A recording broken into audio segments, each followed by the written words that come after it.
Olá, meus amigos, como é que vocês estão? Por aqui tudo ótimo e, como vos disse da última vez, estava aqui a preparar umas novidades. Pois bem, estão preparados para a primeira? No dia 2 de dezembro, às 21 horas, hora de Lisboa, vou dar um workshop online e gratuito sob o mote Investir com Inteligência. Se quer saber como pôr o seu dinheiro a trabalhar para si, se quer saber como começar a investir com inteligência, então não pode perder a oportunidade de participar neste workshop. E como fazer? Simples, basta inscrever-se gratuitamente no link que vou deixar na descrição e antes mesmo que perguntem, têm mesmo de ver ao vivo. Além disso, no final haverá mais umas novidades, uma específica relacionada com o nosso melhor e mais completo curso de finanças pessoais que temos no Money Lab. Falo do curso do Zero à Liberdade Financeira e só posso dizer que quem perdeu a oportunidade de participar na edição anterior, o melhor é ficar atento ao que se vai passar no dia 2 de dezembro. Depois, amigos, não digam que não vos avisei. Portanto, já sabem, dia 2 de dezembro às 21 horas, inscrição no link que está na descrição. Espero por vocês, ok? Então, meus amigos, vamos entrar no tema de hoje. E se eu vos contasse, meus amigos, o que se passou no backstage deste episódio, meus amigos, qualquer série de suspense da Netflix ou, sei lá, do 007, ao pé disto era, era um filme de criança. E porquê? Bem, olha, nem vale a pena estar a gastar-vos tempo com isto. Mas, olha, parecia que havia todo um vórtice quase de impedimento para isto acontecer. Mas, acima de tudo, eu quero pedir-vos duas coisas. Muita atenção. Primeiro de tudo, para irem buscar um bloco de notas, o tal caderno, time caderno, tablet, o que quiserem. Eu quero muito que escutem esta aula com atenção. Eu vou falar devagar. É uma aula muito importante, portanto, aquela malta que me mete em versão acelerada, a sério, amigos, eu não sei como é que vocês conseguem. Eu falo rápido, vocês há quem me ouça a 1,5 ou 2, depois dizem que eu pareço aquelas senhoras em casa de assistência consultar médico ou farmacêutico, pronto, aquilo tudo acelerado. Mas eu vou falar devagar. É uma aula muito, muito importante, portanto, por isso. Quem vai no carro, depois ouça novamente. Quem está a correr, fazer a sua corridinha, quem está a fazer os cozinhados, a tomar banho, ouça depois com o caderno. A sério, estou a falar a sério. E olhem que já sabem que eu, quando ponho assim um tom de voz mais grave ainda do que ele já é porque acreditem que eu quero mesmo que vocês percebam isto. Depois, segundo pedido, quero que partilhem com o máximo de pessoas possíveis. Muitos de vocês nunca ouviram falar deste produto, mesmo na maioria dos mídias, acaba por não ser falado. Outras vezes, seja por desconhecimento, seja por não compreenderem, porque às vezes há aqui um bocadinho uma confusão. E acreditem que até para eu organizar esta informação, tive que parar aqui um bocadinho e pensar como é que eu vou conseguir explicar, e eu vou fazer um esforço para tornar o conteúdo o mais simples possível. E vocês sabem aqui que o nosso magnífico podcast Money Bar procuramos simplificar, mas acima de tudo eu quero que entendam a base. Eu quero que vos desperte aqui o sentido para este novo instrumento e que depois, se for preciso entrarmos mais a fundo, assim o faremos, ok? Portanto, há aqui um encadeamento que, depois de olhar, foi aquilo que eu considerei o melhor para tentar explicar-vos isto. Okay? Pois bem, então tenho primeiro de começar pela explicação do que são os planos de poupança-reforma, conhecidos como PPRs. São planos de poupança a médio e longo prazo, foram criados com o intuito de se poupar para a reforma e têm uma particularidade, além da flexibilidade, têm uns benefícios fiscais que se distinguem de outros instrumentos financeiros. E então, que entidades gerem os planos poupança-reforma? Temos as seguradoras, as sociedades gestoras de fundos de investimento e sociedades gestoras de fundos de pensões. Até aqui tudo ok? Arrumado. Portanto, temos estas 3 entidades responsáveis pela gestão. Vou repetir: seguradoras, sociedades gestoras de fundos de investimento, sociedades gestoras de fundos de pensões. Depois, habitualmente, dividimos os planos de poupança-reforma em 2 grandes categorias. E vou começar pela categoria dos fundos de investimento geridos pelas sociedades gestoras. Ok? Na prática, são como se fossem semelhantes a fundos de investimento imobiliário e eu tenho aqui também um episódio, para quem não sabe o que são fundos de investimento, tenho um episódio aqui no podcast que explica isso, o que são, mas basicamente vocês pensem num bolo, não é? Onde põem vários ingredientes e cada um dos ingredientes são ativos. Podem pôr ações, podem pôr obrigações, podem pôr ações de um determinado setor, de uma determinada região, portanto, e depois o bolo, não é? O fundo... o fundo de investimento é um bolo, pode ser o bolo de laranja, o que é um fundo de investimento, não é o fundo de investimento de ações, mas tem o bolo de laranja, o bolo de maçã, o bolo de iogurte, o que for, portanto tem cada um depois uma designação e inserem-se em determinadas categorias, isto os fundos de investimento, ok? E depois nós compramos fatiazinhas que são as UP, unidades de participação, ok? Existem fundos de investimento mobiliários e fundos de investimento sob a forma de PPR, ok? Portanto, acaba por ser semelhante, não é? Baseiam-se em unidades de participação que têm um determinado valor e que vão variando, vai oscilando a própria unidade de participação conforme o mercado e os instrumentos e os ativos onde estão investidos, ok? Portanto, fundos de PPR. No caso dos fundos, como é óbvio, há aqui mais risco e pode ser até que perca o investimento. Existem fundos de PPR em diferentes categorias, conforme o que eles têm lá dentro, não é? Conforme os ingredientes, conforme os ativos que tenham em carteira, têm mais ou menos risco, ok? Portanto, fundos de PPR. Depois temos os seguros de PPR e são estes que representam a maior fatia do mercado e através dos quais as seguradoras aplicam o montante que o forrador investiu no fundo autónomo, normalmente possuem capital garantido e também tendem a oferecer um rendimento mínimo. Normalmente também têm comissões associadas mais elevadas. E estes muitas vezes, não é? E quando nós vamos olhar para o total investido em PPRs, claramente a maioria das pessoas que têm PPRs têm seguros de PPR. Portanto, e este acaba por ser um instrumento muitas vezes recomendado pelos especialistas para quem tem uma grande aversão ao risco, uma vez que tem capital garantido, ou para quem está a menos de 10 anos da idade da reforma e, portanto, que não pode assumir tanto risco e tem aqui o seu dinheirinho garantido e, por vezes, tem então já definido um montante, ou seja, não só não perde o capital que investiu, ok, como ainda está definida à partida uma rentabilidade garantida. Ora, sempre se falou e sempre se dividiu entre estes grandes dois, mas a verdade é que há mais um e que, digamos que ramifica a partir aqui das seguradoras. Ou seja, dos PPRs comercializados sobre a forma de contrato de seguro do ramo vida, há que distinguir entre os seguros de vida não ligados a fundos de investimento, que foi este que eu estive agora a falar, e os seguros ligados a fundos de investimento.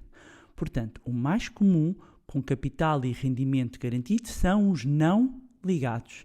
Os ligados a fundos de investimento são a terceira modalidade que vos quero falar e que pouca gente fala. Ora, os contratos de seguro ligados a fundos de investimento são vulgarmente conhecidos como Unit Linked. Na prática, são contratos de seguro do ramo vida cujo saldo da apólice, não é expresso através de unidades de conta, ou seja, este é o nome técnico. Nos fundos, como há pouco eu vos falei, são unidades de participação. Nos seguros de vida ligados a fundos de investimento, ou seja, nos Unit Link, são unidades de conta. E estas são representativas de fundos autónomos que são constituídos, digamos assim, por ativos do segurador ou por unidades de um ou vários fundos de investimento, cuja, obviamente, a rentabilidade está dependente da evolução do valor desses ativos. Além disso, e quero que tomem nota, porque vão começar a ver muito este termo, Quando falamos de seguros ligados a fundos de investimento, estes são qualificados como instrumentos de captação de aforro estruturado. A sigla é ICAI, Instrumentos de Captação de Aforro Estruturado. Portanto, quando vão abrir um prospecto de um produto, de um PPR de seguro e veem ICAI, já sabem que é um Unit Link. E isto tem acontecido muito. Às vezes pode acontecer terem um banco a propor-vos um determinado PPR e sempre não se fiquem por aquilo que aparece no site. Aliás, quando um banco propõe um PPR é porque está a comercializar ou de uma seguradora, ou de uma sociedade gestora ou de fundos de pensões, não é? O banco é um banco. Depois, como eu já expliquei, os PPRs têm aquelas 3 entidades que gerem. E, portanto, há sempre, e é obrigatório haver sempre uma parte da documentação. E vocês abrem, carregam, mesmo que estejam a ver online, abrem e já sabem, se vem lá a designação de ICAI, já sabem que é um Unit Link. E quais é que são os ativos que podem integrar um ou vários destes fundos autónomos que compõem um Unit Link? São vários e, obviamente, que a composição vai determinar também o risco. Podemos ter ações lá dentro, obrigações, pode haver derivados, fundos de investimento como hedge funds, matérias-primas, metais preciosos, cereais, petróleo, taxas de câmbio, taxas de juros, ou seja, vocês começam a perceber que estes fundos têm determinados ativos. Depois, há uma roupagem, digamos aqui, do Unit Link e este Unit Link e tem a forma de PPR. E é aqui que pode haver a confusão. Onde? É que os Unit Link podem ser PPRs ou não. Podem ter a roupagem de PPRs ou não. Assim como há fundos que são fundos de investimento depois normais e há fundos de investimento de PPR, também acontece no Unit Link. Ou seja, o Unit Link pode ter a roupagem e aqui o embrulho de PPR ou não. E isto é totalmente diferente porque também os Unit Link têm uma situação fiscal diferente e não é tão favorável como o Unit Link PPR, ou seja, sempre que é plano de poupança reforma, a situação fiscal é mais vantajosa, mas ainda assim os Unit Link também têm uma situação fiscal diferente, mas não vou entrar aí para não haver confusão. Se quiserem que aprofunde mais, podem pôr hashtag. É melhor, se não saberem escrever o Unit Link, põem hashtag quer mais, ok? 2 notas muito, muito importantes que vos vão ajudar. Se tem PPR no nome, é porque é um PPR e usufrui as condições fiscais de um PPR. Ou seja, este ponto é importante, porque quando têm a dúvida, olham para o nome do produto legalmente, só podem ter no seu nome PPR os instrumentos financeiros que efetivamente cumpram os requisitos para serem considerados PPR. Portanto, já sabem, se estão na dúvida, olham se tem capital garantido, se não tem. Se tem PPR no nome, ok, já sabem que a situação fiscal é do PPR. E depois têm que ir ver o que é. Se é um seguro ligado a fundo de investimento, ou seja, um Unit Link, se é um seguro não ligado a fundo de investimento, portanto tem capital garantido e rendimento, se é um fundo de investimento, neste caso um PPR sob a forma de fundo das sociedades gestoras e fundos de pensões, ok? Portanto, resumindo, há 3 tipos de PPRs que agora vocês sabem. Vamos recapitular. E desculpem lá, está um bocado repetitiva esta parte, mas eu preciso que vocês entendam. Porque eu tenho percebido que há esta confusão, exatamente porque cada vez mais estão a aparecer Unit Links, estão a aparecer ICAIs, estão a aparecer instrumentos de captação de aforro estruturado e as pessoas não percebem. E eu, acima de tudo, eu tenho de zero contra alguém específico ou alguma entidade. Eu sou completamente a favor da literacia financeira. Eu quero é que as pessoas percebam o risco que está associado. Porque depois vem a palavra seguro e ainda existe não é? Esse desafio da própria nomenclatura da palavra seguro. Parece que é seguro. E a verdade é que quando eu tenho um seguro de Unit Link, o capital não está seguro, não é? Portanto, há ainda produtos aqui que são ICAIs e que têm aparecido, mas que lá está, são Unit Link, que quando vamos ver lá dentro, uma parte tem capital garantido, a outra parte não tem capital garantido, porque na realidade tem um fundo autónomo lá dentro e depois tem uma parte de seguro de capitalização e depois há outros que têm 4 PPRs lá dentro. Ou seja, o que eu percebi é que, pelas perguntas também que me chegavam, é que há o desconhecimento deste instrumento financeiro e sob a forma de PPR.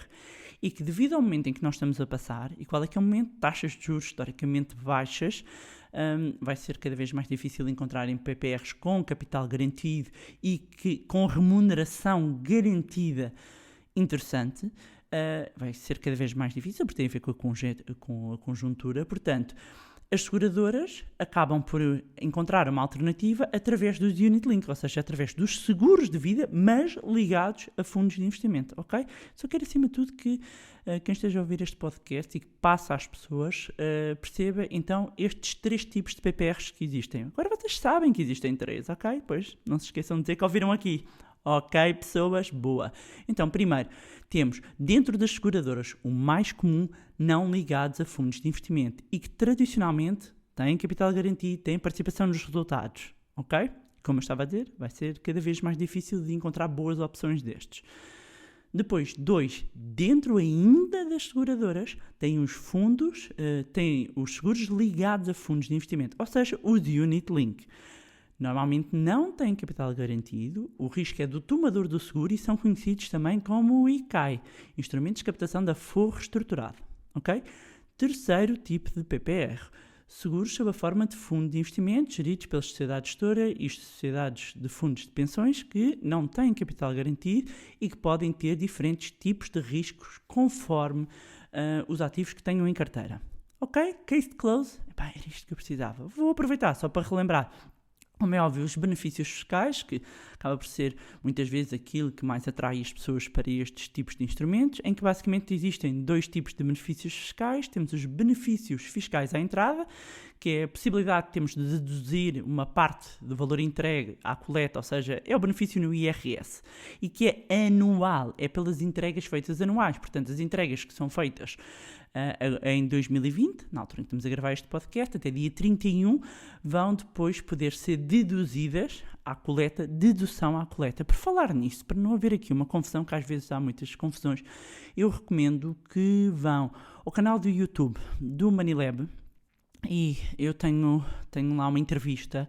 Eu se calhar vou pôr aqui um link na descrição também. Tenho lá uma entrevista, uma conversa que nós fizemos com uma especialista em IRS, uma parceria que fizemos com a EY, a antiga Ernst & Young, sobre perguntas para jovens, mas houve muitas perguntas que são genéricas, são aplicáveis a toda a gente sobre IRS, e há uma explicação que a doutora Anabela fez e que foi simplesmente incrível de como é que é calculado o IRS. Meus amigos, se não fazem a menor ideia, vão ver, porque tem imagens e tudo, ok?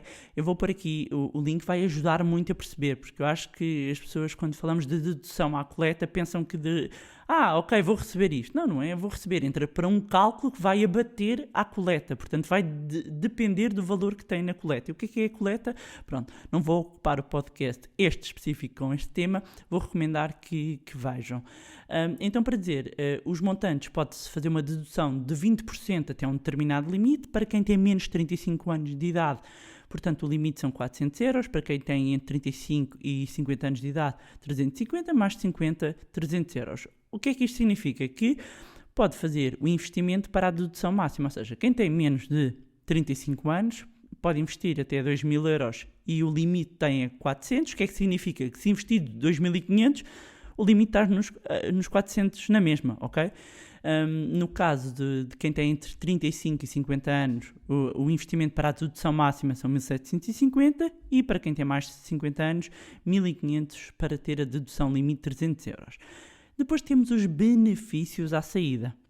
E os benefícios à saída é o quê? É quando nós vamos retirar o dinheiro, seja todo, seja em parcelas, que é apurado o imposto. E atenção, o imposto é apurado sobre as mais-valias. Ou seja, eu invisto 100, vou explicar isto de forma simples. Eu invisto 100, quando vou retirar o dinheiro, estão lá 150, o imposto incide sobre 50. Porque 50 é a mais-valia, ok? Muito importante. Os benefícios à saída consistem em taxas de imposto sobre as mais-valias. E nós temos aqui 2 momentos, não é?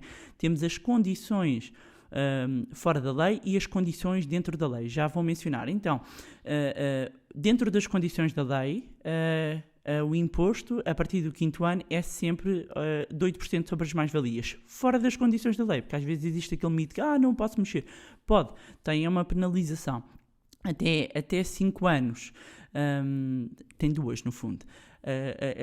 Em vez de ser 8, não é? Se for dentro das condições da lei, já vou dizer quais é que são as condições da lei. A partir do 5º ano, paga 8% sobre as mais-valias. Se for fora das condições da lei e for a um prazo inferior aos 5 anos das entregas, é a data da entrega, da respectiva entrega, que conta. Estamos a falar de uma taxa de imposto de 21,5%. Caso tenham sido feitas as entregas entre 5 a 8 anos, tenham decorrido 5 a 8 anos, 17,2%. Caso tenham passado mais de 8 anos nas entregas e seja feito o resgate fora das condições da lei, são 8,6%. Então, as condições previstas na lei para o reembolso, ou seja, o que é considerado dentro da lei, é o quê? É resgatar por uma situação de reforma, doença grave, morte, desemprego de longa duração, mais de 60 anos de idade e ou mais de 5 anos de duração do investimento, incapacidade permanente para o trabalho, despesas com o pagamento de prestações do contrato de crédito de habitação. Atenção que passou a estar previsto isto nos últimos anos, que possa ser resgatado para o pagamento de prestações, mas não é amortizar o crédito todo, é o pagamento de prestações, e mesmo assim tem que ter decorrido 5 anos, portanto há aqui um conjunto de condições que convém verificar. Depois, deixar também ainda a nota.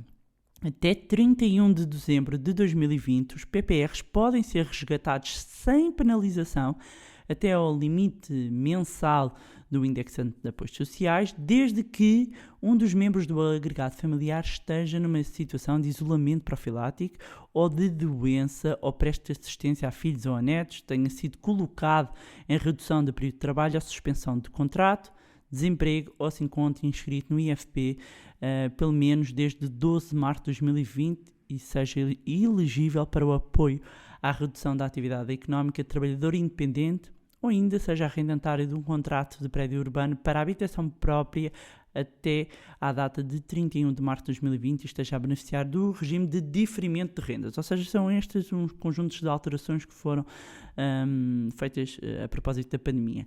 Relembrar ainda que quando há o resgate fora das condições da lei, se usufruiu do benefício fiscal de entrada, ou seja, no IRS, tem de devolver o benefício fiscal com uma majoração de 10%. Ok? Nota final só, para eu não ficar mais tenso, porque isto eu queria-vos era falar deste terceiro PPR, que pouca gente fala. Nota final. Atenção, pode-se transferir o dinheiro entre PPRs, entre os vários tipos de PPRs, ok? Se forem entre os fundos, não há lugar à comissão pela transferência. Se for seguro para fundo, fundo para seguro, neste caso de seguro para fundo, atenção que pode haver aqui algumas comissões pela parte das seguradoras, portanto tenham atenção a isso, tenham atenção se usufruíram de benefício fiscal por causa das majorações, mas é possível transferir entre os vários tipos de PPRs, ou seja, legalmente, este é um ponto importante, não há limitação e mantém-se a contar o prazo, ou seja, isto é relevante. Há pouco tempo estava a ouvir algumas pessoas, estou a pensar em resgatar, e eu, mas porquê?